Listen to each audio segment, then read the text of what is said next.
Take a look around you. Go on, really imagine it. The world we knew is gone, replaced by a haunting, silent monument to what we lost. The sky is no longer blue but a permanent, sickly canvas of orange and gray, choked with dust that never settles. The great forests of the Amazon, once the vibrant lungs of our planet, are now just skeletal gray husks reaching for a sun they can no longer feel. The sprawling cities we built, once thrumming with our dreams and ambitions, stand perfectly still. Rust bleeds from their steel skeletons, and the wind, the only thing that moves here, whispers through empty canyons that once roared with life. This isn't a nightmare you can wake up from. This is our new reality. It's the silence that truly chills you to the bone. There are no birds singing at dawn, no insects buzzing in the fields, no distant hum of traffic on a forgotten highway. The planet's great symphony of life has ended, leaving only a hollow, deafening quiet in its wake. The cataclysm, when it came, was swift and terrifyingly impartial. It scorched the continents, boiled the shallow seas, and scoured life from the surface with an unforgiving totality. We failed to stop it, and were left as ghosts haunting our own dead world, desperately searching for a sign, any sign that we weren't entirely alone. And so, our gaze turned to the one place we had not yet fully conquered, the one realm vast enough to have maybe, just maybe, weathered the storm, the ocean.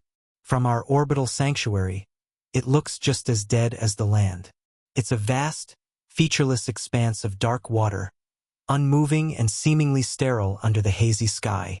The vibrant turquoise and azure hues, once born from globe-spanning blooms of phytoplankton, are gone.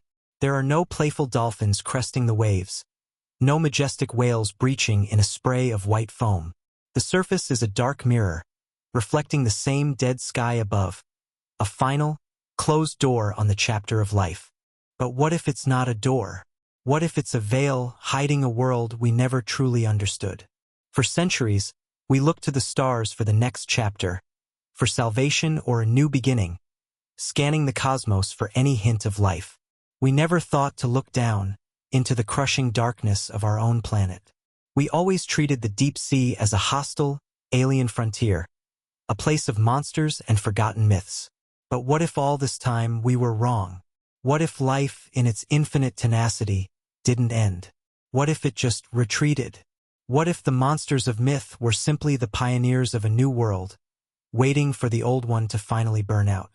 This single question, this desperate, flickering ember of hope, is why we are here. Below me, preparing for its mission, is the submersible Sharon, our last, best chance to find an answer. This is no vessel of conquest. It is a pilgrim, an emissary to the unknown. Over a kilometer of reinforced titanium and ceramic composites, packed with every sensor and scanner our remnant science could devise. Its mission is simple, yet it's perhaps the most important in human history: to descend into the abyss and see what, if anything, remains. From the observation deck of the station Erebus, we watch as it is released, a single point of light against an infinite black. There's no triumphant cheer, no round of applause as the launch sequence completes. Just a collective held breath as the Sharon begins its slow, deliberate fall into the darkness. Its powerful lights cut on, twin beams piercing the murky water, illuminating a world of ghosts. The first few hundred meters are an eerie passage through a graveyard. The shimmering shoals of fish are gone. The colossal coral reefs, once bursting with a kaleidoscope of color, are now pale, skeletal ruins. We are descending through a tomb, a stark and constant reminder of the beautiful world we lost. Every meter the depth gauge ticks down is another step away from the dead world we know, and deeper into the one we can only imagine. The crew is silent, their faces lit only by the green glow of their instruments as the numbers climb. 500 meters, 800 meters. Now, at 1,000 meters, we have left the last vestiges of sunlight behind forever. The pressure outside is already immense, capable of turning a truck into a tin can in an instant. But it's not the pressure that brings a chill to the control room. It's the profound, absolute unknown that awaits. To find what's left, we must journey to the last true refuge on Earth, a place of eternal night, crushing forces, and secrets we were never, ever meant to discover. The real journey begins now. We are now entering the realm of perpetual twilight. Down here, more than 1,000 meters beneath the waves, the sun is nothing but a forgotten myth. The faintest, most ghostly blue light filters down, just enough to remind you that a world of light once existed, but not enough to reveal what lurks in the suffocating darkness just beyond the cairn's viewports. The pressure is a physical presence, a constant, crushing weight that our senses can almost feel pressing in on the hull. This is the mesopelagic zone, and in the wake of the world's end, its inhabitants have had to rewrite the very rules of life. For eons, this zone was part of a grand, daily rhythm. The largest migration on the planet, the Great Vertical Migration, saw trillions of creatures journey upwards into the fertile shallows every night to feed, and then descend back into the safety of the dark each morning. That cosmic dance is over.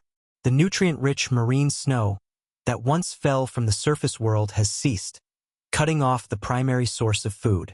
The entire ecosystem has been decapitated from its source of energy. So, how does life persist in a world that's been permanently starved? The simple and terrifying answer is that it didn't just persist. It evolved. Without a sun to see by, the inhabitants of the Twilight Zone have embraced another kind of light. Bioluminescence. We always knew it existed, a chemical trick for luring prey or finding a mate in the dark. But what we're seeing now is something else entirely. It's no longer just a tool. It has become the foundation of a new civilization of life. Outside our viewport is not an empty void, but a swirling galaxy of living stars. A silent, frantic, visual conversation is happening all around us. This is no longer just biology. It's a language. We are witnessing species we have no names for, their forms both familiar and shockingly alien. Enormous glass squids, their bodies almost perfectly transparent, aren't just hiding. They are acting as living projectors, their skin flashing with complex patterns of light that ripple and shift. They seem to be communicating, their bodies alight with a script written in pure energy. Imagine a city at night, but the lights are the citizens, and the language is a silent, shimmering display of breathtaking complexity. For a moment, the sorrow for our lost world is replaced by an overwhelming sense of awe. We are intruders in a world more intricate and vibrant than we ever dared to imagine. But then, our sensors alert us to something else, something that doesn't fit. Amidst the chaotic, beautiful chatter of a million tiny life forms, there is a new signal. It's not the organic flicker of a fish or the soft glow of bacteria. It's a pulse, a slow, rhythmic, impossibly powerful beat of pure, emerald light. It has a mathematical precision, a digital purity that stands out against the analog static of the deep. It repeats every 13.7 seconds, a metronome keeping time for a song we cannot hear. The signal source is huge, our instruments tell us, larger than any known bioluminescent creature, larger than a blue whale, perhaps even larger than this vessel. And then, the true horror of the situation begins to dawn on us. As the pulse washes over the abyss, the creatures outside change. The frantic, individual dances of light begin to synchronize. The beautiful chaos congeals into a disturbing order. Swarms of glowing copepods and small fish stop their routines of hunting and fleeing. They turn, as one, and begin to drift slowly, dreamily, in the direction of the signal's unseen source. They are being called. They are like iron filings aligning to a magnet, their own biological imperatives overwritten by this single commanding broadcast. What kind of being could exert this level of control? What is it offering them? This signal is new, its signature is unervingly intelligent, and it feels ancient. It's a siren song echoing through the abyss, pulling the life of this new world toward an unknown destination, for an unknown purpose. The awe we felt just moments ago has curdled into a cold, primal fear. We can't turn back now. We have to know what is singing. To find its source, we must go deeper, leaving the last ghosts of the sun behind and plunging into the absolute, eternal midnight. The last ghost of sunlight is gone. We have officially crossed the threshold into the midnight zone, the bathypelagic. Down here, at over 2,000 meters, the very concept of light is alien. The darkness is a solid thing, a physical presence that presses against the viewports, and the pressure is now over 200 times that of the surface. If our hull were to fail, we wouldn't be crushed. We would cease to exist in an instant. The cairn's external lights cut through the void, but they only seem to make the darkness feel bigger, more infinite. It's like standing in a cathedral the size of a planet, with only a single candle to see by. We are utterly, terrifyingly alone. Or so we thought. Out of the crushing black, a different kind of light begins to bloom. It's not the living, bioluminescent light from above, but a faint, shimmering haze. As we draw closer, a breathtaking structure resolves out of the gloom. A jagged, towering chimney of rock, belching a thick plume of what looks like black smoke into the water. This is a hydrothermal vent, a black smoker. It's a fissure in the Earth's crust, spewing a superheated cocktail of minerals and chemicals from the planet's molten heart.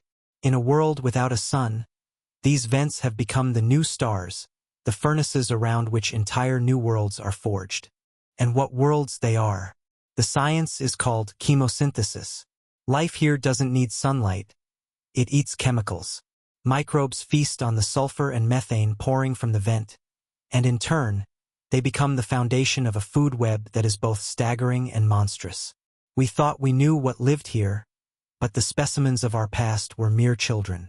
The tube worms, once the size of a pencil, now stand in dense forests of towering, blood-red plumes, some reaching over 10 meters tall. Crabs the size of small cars, their shells thick as armor plating, scuttle between the chimneys, snipping at the bacterial mats with formidable claws. This is not an ecosystem. This is a city, bustling and alive, but built on principles completely alien to us. Following a chain of these vent fields, a pattern begins to emerge. Pre-cataclysm models suggested these were isolated oases of life, separated by vast, barren deserts of abyssal plains. But that's not what we're seeing. The life here is too dense, too organized, too successful. The sheer biomass is orders of magnitude greater than it should be. It feels less like a series of scattered outposts and more like a connected territory, a nation-state of the deep. What is fueling this impossible abundance? What secret energy source are we failing to see? The answer, or at least the first clue, comes not from biology, but from the cold, hard ping of our forward sonar.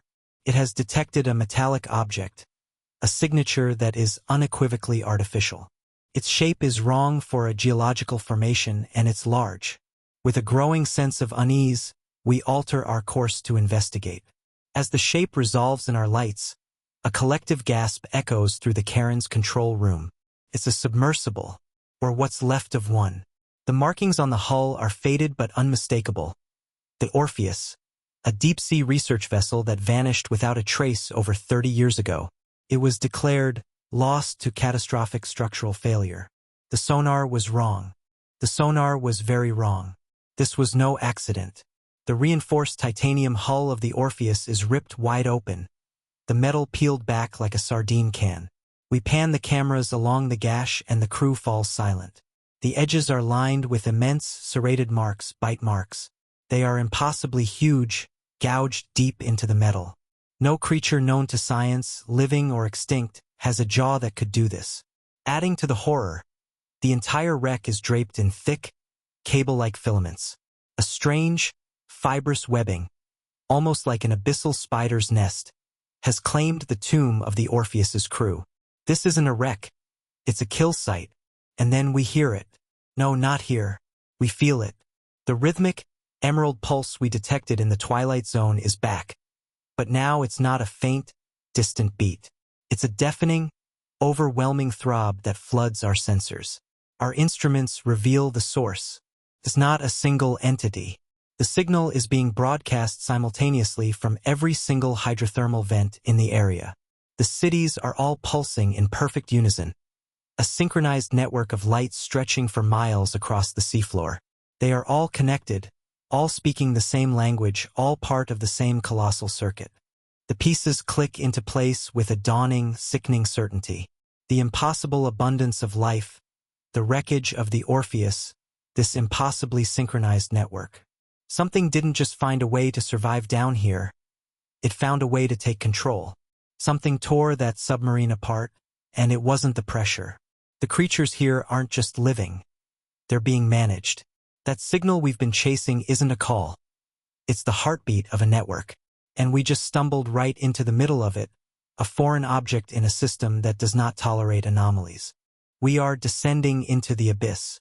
At 4,000 meters, the pressure is a mind-breaking 400 atmospheres, and the Charon groans under the strain. Our mission was to find the source of the pulsing light, the single entity orchestrating this network. But the deeper we go, the more the signal paradoxically breaks apart. It's not getting stronger in one direction. It's getting stronger in all directions at once. The emerald pulse isn't emanating from a point ahead of us. We are inside of it. The realization sinks in like the icy water outside. We haven't been tracking a creature. We have been traveling through its body. Our bioscanners, pushed to their absolute limits, begin to paint a picture that our eyes cannot see. Faint bioelectrical fields, previously dismissed as sensor noise, resolve into a staggering, intricate web. It's a network of unimaginable scale, a nervous system laid across the ocean floor. The fibrous filaments we saw clinging to the Orpheus wreck weren't some abyssal fungus.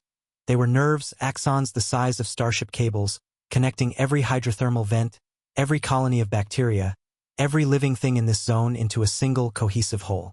We came here looking for a monster. We found something infinitely more terrifying, a planetary-scale mind. How is this even possible? It's a form of symbiosis taken to its ultimate logical conclusion. At its base are ancient chemosynthetic bacteria and vast, mycelial-like fungal networks, forming the processing core, the very brain matter of this entity. The hydrothermal vents act as its power plants, feeding it the raw energy it needs to think. And the creatures? They are not individual animals anymore. They are its limbs, its senses, its tools. The colossal siphonophores, already colonial superorganisms, have been co-opted and integrated, their stinging cells and glowing lures repurposed as the entity's eyes and hands. We weren't just observing an ecosystem, we were observing the component parts of a single living god. And then the pulsing stops. For a terrifying 13 seconds, the abyss is plunged into a silence and darkness more complete than anything we have yet experienced. The rhythmic heartbeat is gone. Then, a single, brilliant beam of light, no longer the ethereal emerald but a piercing, analytical white, erupts from a vent chimney a kilometer away. It isn't a pulse. It's a searchlight, and it fixes directly onto the Charon. In perfect unison, every single bioluminescent creature in our viewing range turns. Their chaotic, individual patterns of light extinguish, replaced by a single, unified, unblinking stare. The cathedral now has an eye, and it is staring right at us. It knows we are here. The attack, when it comes, is not what we expected. There is no furious monster lunging from the dark. Instead, a detachment of those giant, armored crabs scuttles forth from the vent city. They move with an unnatural, fluid coordination, like soldiers on parade. They surround the Charon, not with aggression, but with a chilling, methodical curiosity. One by one, they begin to tap along the hull with their massive claws. Tap, pause, tap, tap. They are scanning us, testing our structural integrity, searching for weaknesses with a cold, calculated intelligence. This is not the rage of a beast. This is the calculated dissection of a scientist. As the tapping continues, a low-frequency hum begins to emanate from the network, a vibration that resonates through our hull and into our very bones. It's not a sound meant to destroy, but one meant to analyze. The entity is probing us with sonar, with light, with physical touch. It's taking our measure, cataloging our technology, understanding our capabilities and our limitations. The sheer, alien intellect on display is overwhelming. We are no longer explorers in a new frontier. We are lab rats in a cage, being prodded and examined by an intelligence so vast, so old, so fundamentally different from us that we have no hope of understanding its motives. All our fears of the dark, of monsters with teeth and claws, seem childish now. We are facing something far worse. A rival intelligence. One that was born in darkness and pressure. One that has conquered and unified the single largest habitat on the planet. We came looking for the last vestiges of life, but we found its successor. A new power has inherited the Earth. And the horrifying question is no longer what this thing is, or where it came from. The only question that matters now is, what does it want with us? The entity has let us go. After the probing, the tapping, the unnerving analysis, the crab-like drones simply retreated back into the darkness. But this was no act of mercy. A single, powerful blow from a colossal appendage sent the Charon into an uncontrolled spiral, our systems screaming alarms. We are falling. Not just descending, but plummeting into the blackest heart of the planet. A Hadal Trench. This is the deepest point on Earth, a place less explored than the surface of the moon. The pressure here exceeds 1,100 atmospheres.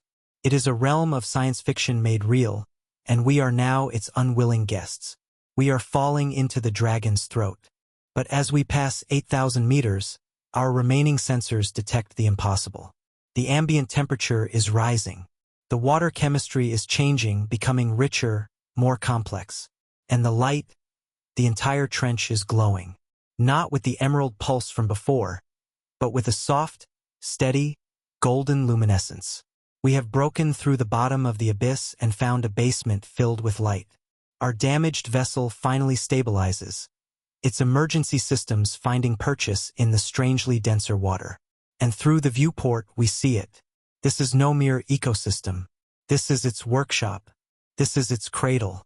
This is the brain. Before us lies a scene of such impossible scale and alien industry that our human minds struggle to process it. Vast, crystalline structures, like cathedrals of spun glass, grow directly from the trench walls, pulsing with a soft internal light.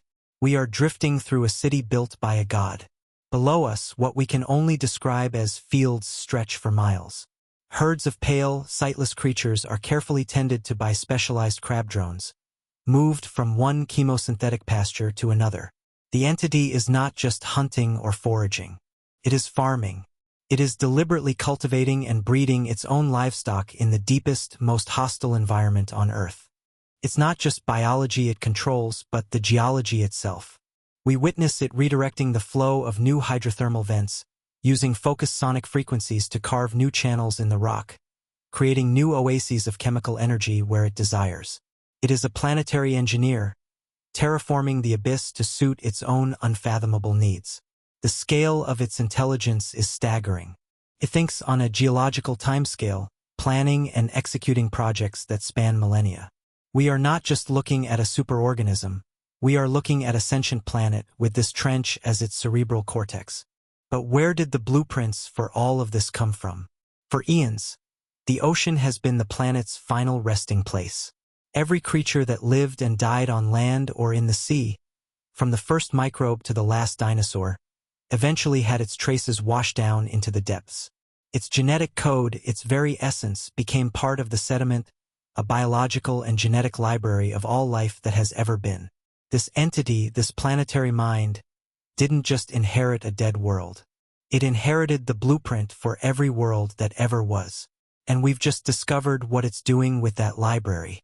Our lights fall upon the most horrifying section of the city, the nursery. Arranged in perfect, geometric rows are thousands of glowing, semi-transparent pods, each the size of a bus. And inside, things are growing. Our cameras zoom in, and the last vestiges of our hope die. These are not deep-sea creatures. In one pod, a grotesque parody of a tree grows, its branches twisting into impossible, cancerous knots. In another, a wolf-like shape convulses, its limbs bending at sickeningly wrong angles. It is running simulations using the genetic ghosts of our world as its raw clay. Then, our light illuminates the final pod in the row. The shape inside is familiar, unmistakably, horribly familiar. It has 2 arms, 2 legs, a torso, a head. It is a crude approximation of a human being, but its face is a smooth, featureless plane of flesh, and its limbs are too long, ending in delicate, spindly claws. It floats in its amniotic fluid, a failed experiment, a rough draft. The entity is not just rebuilding the world. It is trying to improve upon the design. This is not just an ecosystem, it's a laboratory. It is rerunning the entire course of evolution, and this time humanity is just a data point in its grand, horrifying experiment. The inspection is over. The human-shaped horror in its pod turns away, a single, fluid motion mirrored by every drone and creature in the glowing trench. A silent, collective decision has been made. The sense of curiosity we felt from the entity is gone, replaced by something cold, final, and utterly absolute. We are a contaminant, an anomaly that has been studied, catalogued, and now scheduled for deletion. The cairn's lights flicker as the golden glow of the trench city intensifies, the very water around us seeming to thicken with energy. We were not cast down here by accident. We were brought to this, the entity's inner sanctum, to be judged. There is no monster, no final lunge from the darkness. The end comes as a wave of pure sound. A low, resonant frequency emanates from the crystalline structures around us, a note so pure and powerful it passes through the hull as if it were air. It is the resonant frequency of our viewport, the specific vibration that will shatter it. The entity didn't just analyze our submersible, it learned its precise weaknesses. A spiderweb of cracks erupts across the meter-thick composite, and with a final, silent scream, the abyss rushes in. Alarms blare, then die, as the pressure and the cold extinguish everything in an instant. But in the final microsecond before the cairn's systems were annihilated, it happened. A final, massive data packet was forced through our uplink. It wasn't a message sent to us, but an override, the entity hijacking our communications array to upload a single, gargantuan file directly to the Erebus station in orbit. The last thing the Charon transmitted was not a distress call, but a perfect, lossless recording of the signal. The entire language, the full symphony of the Emerald Pulse, the operating system of the planetary mind itself. A final, terrible gift or a final, terrible threat, fired like a bullet at the last survivors of humanity. On the orbital station Erebus, there was only silence. One moment they were watching the impossible unfold. The next, there was nothing. The cairn's telemetry marker on the global map simply vanished. The mission was over. The crew, gone. All they had left was that final burst of data. A file of such staggering size and complexity it dwarfed the entire sum of human knowledge. For weeks it was all they did. The last engineers, scientists, and linguists of our species threw themselves at the puzzle, desperately trying to find a pattern in the cascade of information. Translating it was like trying to describe color to a creature born in darkness. It was not a linear language of words and syntax. It was a multidimensional construct of fractal mathematics, resonant frequencies, and chemical notations.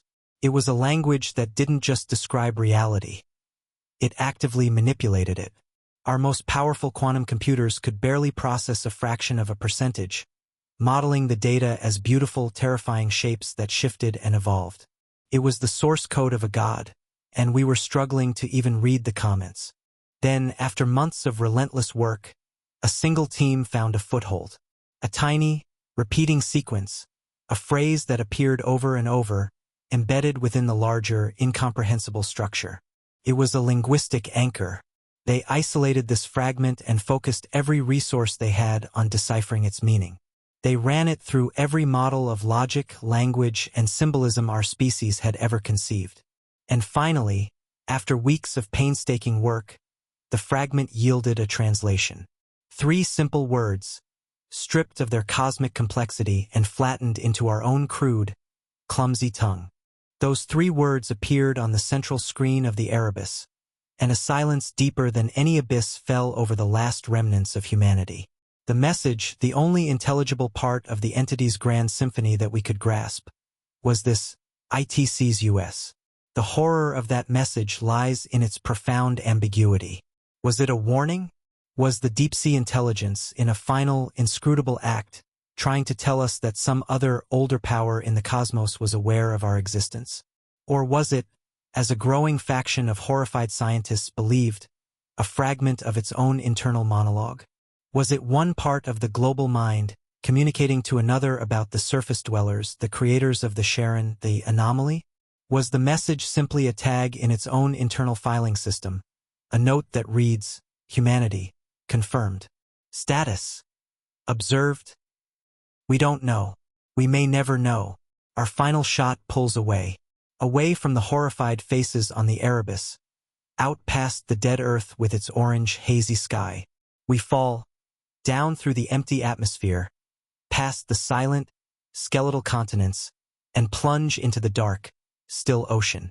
Down, down, down we go, past the graveyards of the sunlit zone, through the flickering galaxies of the twilight realm, past the monstrous cities of the vents, and into the impossible, glowing nursery of the Hadal trenches. We went looking for the last refuge of life. Instead, we found the heir to the planet. We have been seen, and we are left to drift in our metal tomb, wondering if we have been warned, or if we have simply been noticed.